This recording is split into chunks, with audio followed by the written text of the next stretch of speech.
Weight ಉಪ್ಪಿಟ್ಟೇನಾ ಯಾರಿಗೆ ಗೊತ್ತಿಲ್ಲ ಬಿಡಿ ಅಂತ ಹೊರಟೋದ್ರೆ ಒಂದು ಒಳ್ಳೆ ವಿಡಿಯೋನ ಮಿಸ್ ಮಾಡ್ಕೊಂಡಂಗೆ.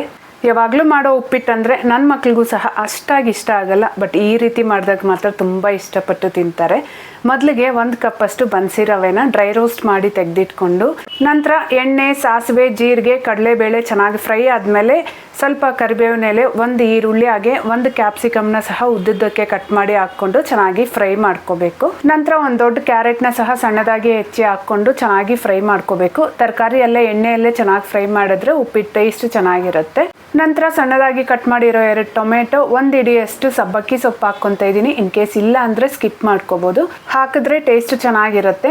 ಹಾಗೆಯೇ 1.5 ಟೇಬಲ್ ಸ್ಪೂನ್ ಅಷ್ಟು ಮನೆಯಲ್ಲೇ ಮಾಡಿರೋಂಥ ವಾಂಗಿಬಾತ್ ಪೌಡರ್ನ ಹಾಕ್ಕೊತಾ ಇದ್ದೀನಿ. ರೆಸಿಪಿ ಬೇಕಂದರೆ ಕೆಳಗಡೆ ಲಿಂಕ್ ಕೊಟ್ಟಿರ್ತೀನಿ, ಒಂದ್ಸರಿ ಚೆಕ್ ಮಾಡಿ. ಅಂಗಡಿ ಪೌಡರ್ಗಿಂತ ತುಂಬ ಟೇಸ್ಟಿಯಾಗಿ ಬರುತ್ತೆ. ನಂತರ ಒಂದು ಅರ್ಧ ನಿಮಿಷ ಫ್ರೈ ಮಾಡ್ಕೊಂಡಾದ್ಮೇಲೆ 1 ಕಪ್ಪಷ್ಟು ಬನ್ಸಿ ರವೆಗೆ 3 ಕಪ್ಪಷ್ಟು ನೀರು ಹಾಕಿ ರುಚಿಗೆ ಬೇಕಾಗಿರೋಷ್ಟು ಉಪ್ಪು ಸಹ ಹಾಕ್ಕೊತಾ ಇದ್ದೀನಿ.